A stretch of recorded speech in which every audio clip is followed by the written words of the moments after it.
Hi there, my name's Dave Cook. I'm the writer of Killtopia, a cyberpunk comic which is funded on Kickstarter.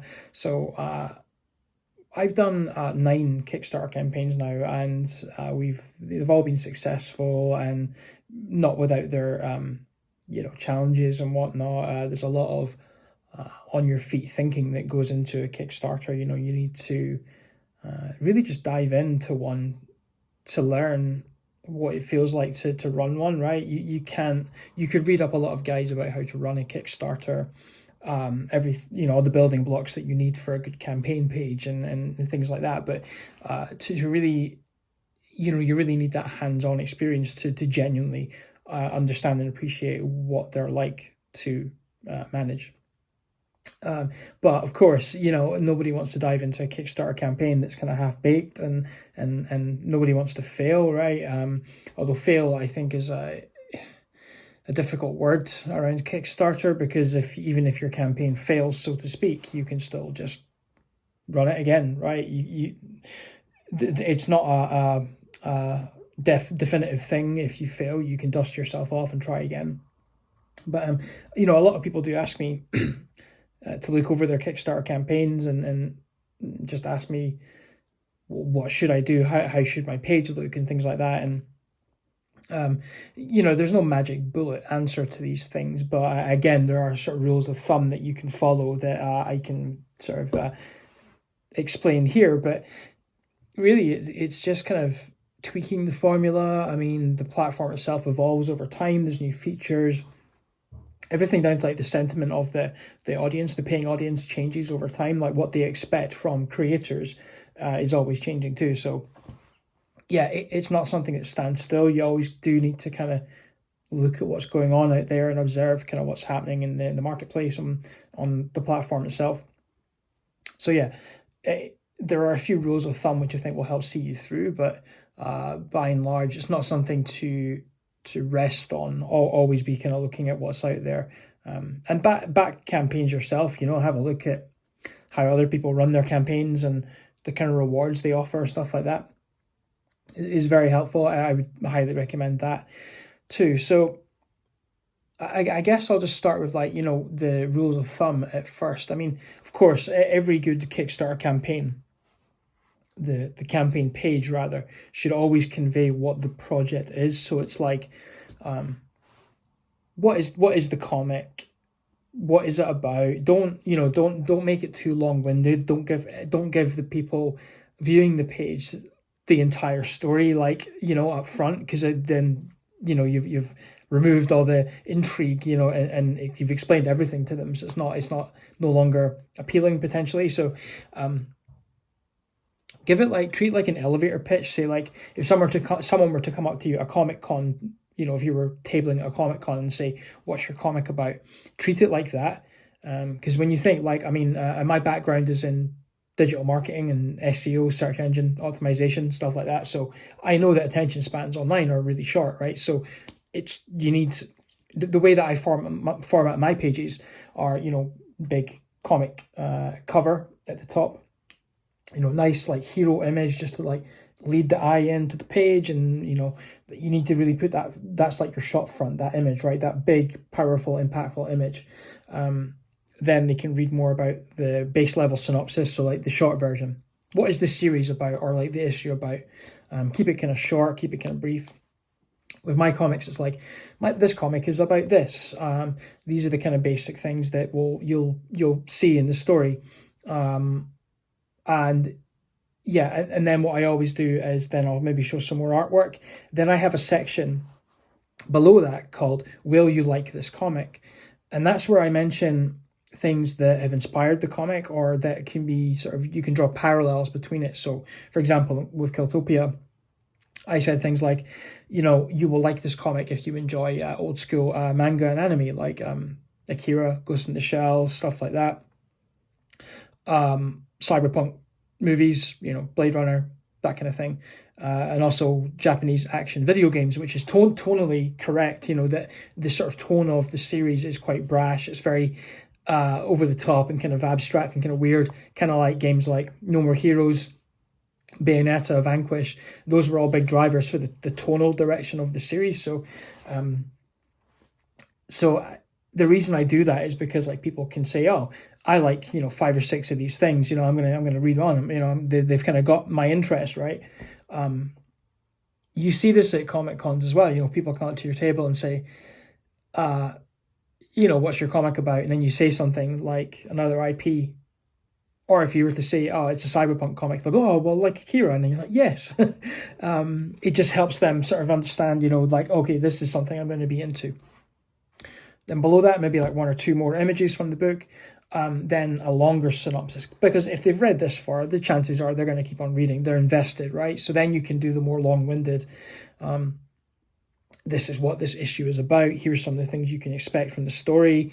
Give them that the deeper dive into like what the comic is. And I find that works.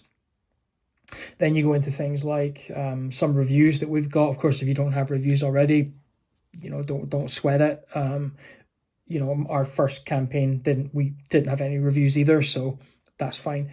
But it just shows that there's a track record, right? You've got good scores at review. People have praised the book, and maybe you include some quotes and stuff. Then we talk about things like the team, because the thing about Kickstarter, right, is it's I always consider it like a direct line to your audience, right? So it's a shot front. Yeah, sure, it's a shot front. People pre-order your book and essentially using Kickstarter, but they're not just investing in the book, the IP. They're investing as you as the creator too. Because when you think about Kickstarter, you're kind of like pre-ordering or pre-purchasing something on good faith, because I know from looking at video game Kickstarters, I was a games journalist, and when Kickstarter was kind of new, I interviewed a lot of game developers about their experiences of the platform. That's how I kind of got to know some of these things and some of these tricks and rules. But a lot of game Kickstarters, they don't raise enough money, or they make their total, then the game never comes out because they blew their budget, and that's massively disappointing. So it's a lot of trust that's involved when someone backs your comic. They trust on you to deliver a good product. So having a section about the team helps them see, oh, these are the people behind the book. If you include photographs, it's like, okay, I can put a face to the name, and it just, even on a subliminal level, just creates this like connection with them, and maybe instills a bit more trust in them, which is good. Again, because when you think about Kickstarter, it's like a direct line to your audience, like through things like updates. The updates that you can post on Kickstarter, you're showing them the book evolve over time and be developed over time. So it's like you're letting them into like the creation process and letting them see behind the scenes and sort of taking them along that journey with you, which is great. And there's no other platform that really does that, where you can speak so directly and transparently to your audience. It's a wonderful thing. And then below that, we have like the reward tiers, because by that point, if they read that far down the page, then there's a chance you've already won them over. They're already interested in supporting you. So we just have a bit more about the rewards, some images of what people can expect. So that's the makeup of the page, and I'll put a link to our Kickstarter, our most recent Kickstarter page, in the video description below, but so you can check it out. But then once you've got your page, definitely get people to peer review it. You can share preview links now to campaigns. It's relatively new. It's not new, but relatively speaking, it is in the lifespan of the platform. But, there's no harm in showing people, maybe like other creators who have run Kickstarters before, and say, hey, does this page look good to you? Is it appealing? Do you get really bored before the end? Does it engage you? Like, would you back this? There's no harm in asking those questions. It's almost like getting an editor to look at your script. You just want that, not validation, but just like that sense check that like what you're doing is kind of correct, and there's no like red flags or errors that you've overlooked. Because everyone overlooks errors in their own work. You need that fresh pair of eyes. I think once you're confident, there's no harm in just hitting publish on the campaign, right? The other big thing is picking a target. and how to price your postage and stuff like that. And that's something you could do a whole different video on, just on that. So I'm not going to talk about it too much here, but the best advice for setting a goal is really just set it to the amount that you need to make the book happen. Don't lowball it, because if you run out, if you make your target and it's a low target, then you're still behind, right? I'd say set it at what you need to make the book happen, and then a little bit on top, because obviously Kickstarter take fees away from your total. So all of a sudden you're above target and then you're below it again because they took their fees. And so, yeah, just a little bit over what you need. And then just hit publish, and that's the scariest part. I mean, even I still get like the night before a Kickstarter, I'm like, it's like Christmas. I'm struggling to sleep, and I can't stop thinking about it, and but because you never know, like the next Kickstarter I do might be the one that fails, right? The first one that fails. I mean, entirely plausible. But the best bit is just try not to think about it too much. Don't preempt that it's going to fail until just stay positive, I think, is the best way. Once it's live, I mean, a lot of the time, this happens to me a lot. I think it's maybe my background in marketing, which I post about, elsewhere apart from YouTube and Twitter. People say, "Oh, my Kickstarter is not doing too well. It's halfway through. What can I do to turn it around?" And I'm like, have you done much marketing and stuff? And there are some people actually genuinely, and through no fault of their own, it's just we're not marketers, right? We're comic creators. We have to learn the marketing side as we go. So I don't blame anyone for not fully considering this before the campaign, but quite often it's like maybe too late at that point to build an audience and to get people interested. But I tell you, like a good example is with Killtopia 1. We announced that book and then didn't do the Kickstarter for a year, because we wanted it to be like the best thing we could be, as if it was like the last comic we'd ever make. So we spent a year cultivating a fan base on like Facebook and Twitter, and just getting the name out there by sharing like artwork and doing press. Just a good way to find like what press outlets are covering Kickstarters is just to like look at other people running Kickstarters and see which outlets have picked them up, and then just go, hey, I saw like this, you covered this comic Kickstarter. It was a really cool article. Do you want to like cover mine and give some page space to mine? And don't like cold email editors with the same pitch. That's journalism 101 again. I used to be a journalist. It's like, don't pitch people the same email to like 10 different outlets and expect happy replies to them all, or even replies at all. Just be like genuine and make each email pitch bespoke. Say, oh, I've been reading your website for a while. I noticed you do Kickstarter campaigns. Funnily enough, I'm just launching one. Would you like to have a look? Here's like, I could send you page art or whatever. Just be kind of genuinely helpful, because when you think about it, these editors have so many requests a day. Think of all the Kickstarters out there in the wild right now. If you're vague or impolite or impersonal, you're probably not going to get covered. Follow the editor on Twitter. Start sharing around some of the stuff that they share. It's just about being genuine and sort of nice and collaborative. And the other thing, just build up a social following. So if you haven't got an account for your comic, you could maybe make one. I started one for Killtopia, but then realized, what's the point? People want to learn about it. They can just follow my personal one. So I opened it and then very quickly stopped paying attention to it. But that's not to say that you couldn't do that either. We have a Facebook page. But again, the Facebook page isn't just us sharing our own stuff. We regularly share things that are happening in the cyberpunk genre. So like video games or cool movies or something. We also share things like, because we've made no secret about our influences on the Facebook page. So we share a lot of stuff about retro games and beat 'em up games because they inspired my script. And I think it's become this little community now where people share that kind of stuff, and it's kind of neat. Also look into things like paid Facebook ads. A lot of people get in touch with me and say, oh, I ran a Facebook ad and it didn't work. What a load of crap. And then I asked them, what settings did you put into the advert? Because how Facebook ads work really quickly is like you have a post, and then you can choose like what kind of people you want to see that post when you run the ad. You can select, age range, demographics, so like male, female, or undefined, or everything in between, age range as well, and interest, like other stuff they're into.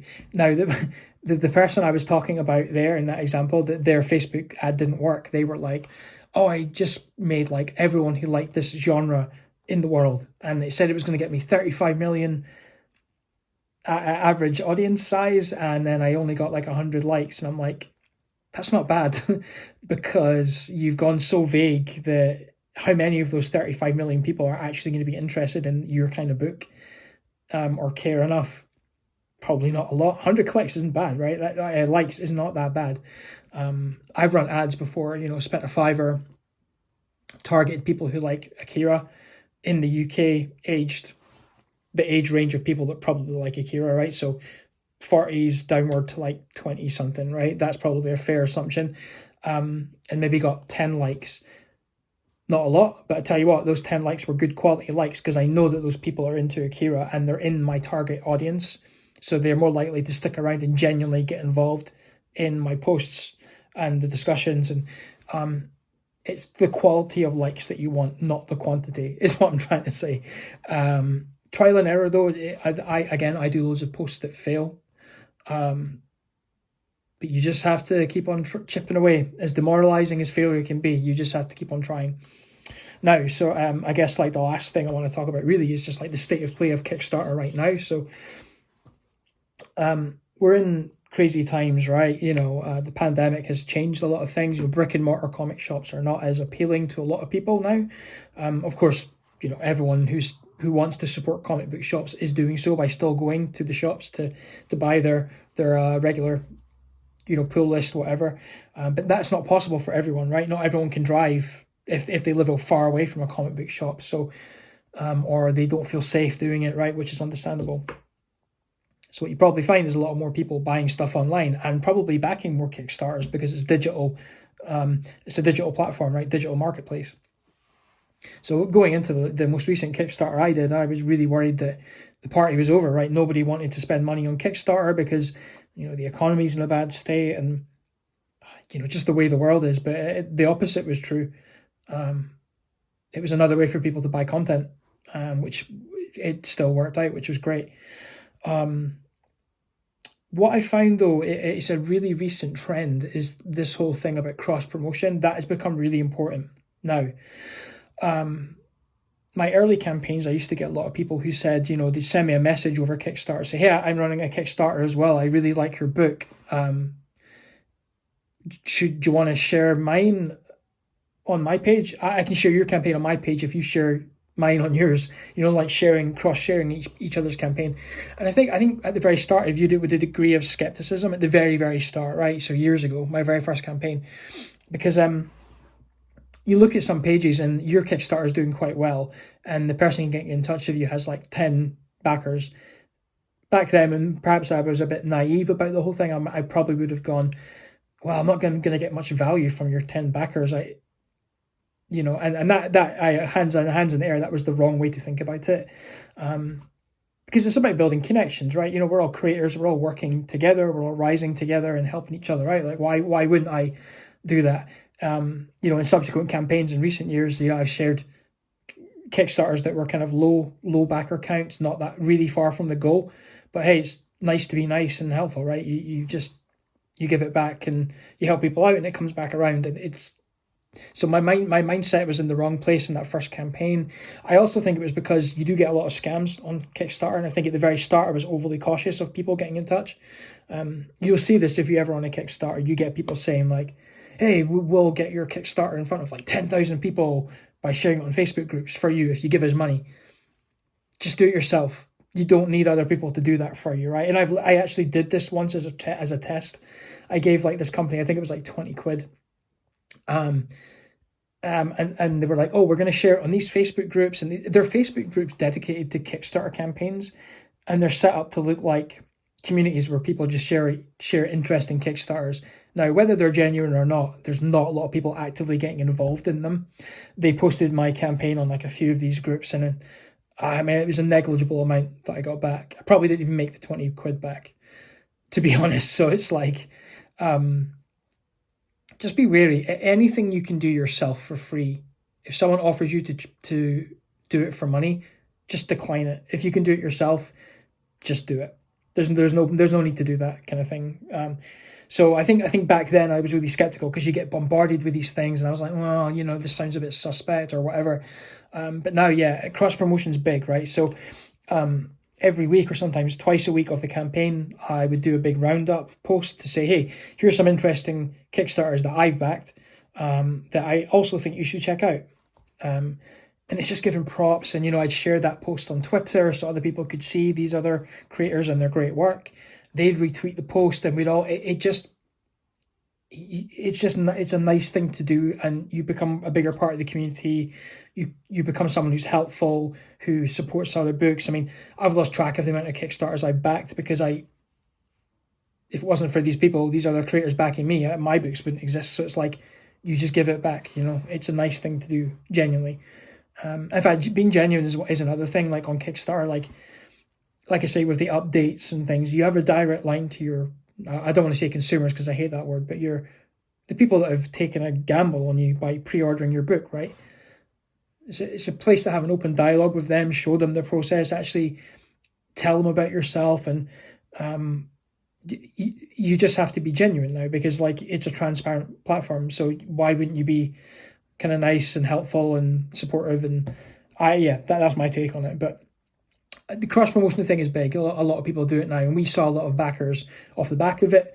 And what was really nice for us is when we shared someone else's campaign, they got in touch with us over the Messenger, Kickstarter Messenger, or on Twitter, saying, "Oh, that post you did actually seemed to drive a lot of people to our campaign. Like, thank you so much." And that's a reward in itself. That's an amazing thing to help people out that way. So, the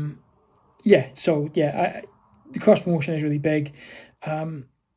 The social space is getting quite competitive now. Everyone's sharing their campaigns. There's only so much money going around. People only have so much money in their pocket, right, to spend on these things. So, I think just being really smart about how you post things. If you are in the UK, don't share your post at 7 a.m. with the first thing you get up, because how many people are actually going to be looking at their phones or wanting to back Kickstarters when they're getting ready for work or taking their kids to school? Pick your times wisely. We always share most of our posts around about 6 o'clock in the evening. People have come back from work. The kids are maybe doing whatever. They've got more downtime to check their phone, and just think smart about how and where you place your and when you place your posts, but also be informative. What is your comic? Why should I care? Don't just say, "Oh, we're funding on Kickstarter now." If you've won awards or you've got good reviews, just say that in your post. The highly rated award-winning comic is now on Kickstarter. Or if you're already funded really early, say, "Oh, funded in 24 hours, or amazing comic, check it out. It's about this." And also drop more information in there, like it's a sci-fi comic and it's about this, and just keep it punchy. Have enough detail in there to get people kind of hooked in. Don't just be generic with your posts. It doesn't work. I can say that with confidence from a marketing perspective. It doesn't work. People want to know, why should I care? Give them what they need. You think they need to care, and you should start to get people. But also don't just shout into the void and not give anything back. It goes back to what I was saying about being nice. If you see other people running Kickstarters that and you like the book, retweet their stuff or do a post saying how great you think the comic is. It all comes around, right? Don't just shout out, out into the void about your own stuff. Help others out too. That's really it. I mean, and the main thing with the whole campaign from beginning to end, there's always the sag in the middle, right in the middle. There's always the downturn. Not true for every campaign, of course, but in the majority, everyone that I know talks about that sag kind of in the middle where the traction starts to die down. Don't be disheartened by that. It just always happens to, I'd say, the majority of people running Kickstarters. There's always a lag. don't be disheartened. Don't think it's like you've done something wrong or that everyone's lost interest now. Keep your head up, keep doing what you're doing, stay the course, and I guarantee it will be fine. And you always get a surge at the end. A lot of people are just waiting towards the end of the campaign to think, right, I'm actually going to have enough money to back this thing. That's why a lot of people wait. Subsequently, you have a lot of people who back at the beginning, and there's still 4 weeks of the campaign to go. Then about here, they realize, shit, come the end of the campaign, I can't afford this now, so they cancel their pledge. That happens to me every time. A lot of cancel pledges near the end or in the middle, because people realize, I'm not going to have enough money by the end to actually afford this. I'll just get it later. Don't take it personally when they cancel their pledge, right? It's probably not you. It's them. And I don't mean that in a negative way. It's just when I say it's them, I just mean they maybe just through genuine circumstances can't afford your book anymore, right? Or something else has come along where they think, actually, I'm going to back that one because I've only got so much money to spend this month on Kickstarters. I'm going to cancel this and just back that one. Fair enough, right? Don't get down about it. Don't get bitter about it. Positivity, transparency, confidence. Be nice. And listen to what other people say about Kickstarters, right? There's so many people that have been around the block when it comes to this kind of thing. Listen to what they have to say. Don't be afraid to ask questions of other creators online. I'm sure most of them would be happy to talk to you over like instant messenger or DM or whatever, right? Just, it's fine. Don't be afraid to ask questions. We were all starting out at the start at one point, right? We were all you at some point. So chances are we'll all have empathy and we'll want to help you. So that's what I have to say about that. Anyway, this has gone on way too long and it was unscripted. So hopefully you got some use out of this maybe. But yeah, I'll maybe do another video about how much to set your Kickstarter goal at and how to price your rewards and postage costs. There's so much to talk about there. But yeah, for now, this has just been a little extra thing for the Killtopia 3 Kickstarter. So hopefully it was useful. And yeah, thanks very much. Cheers.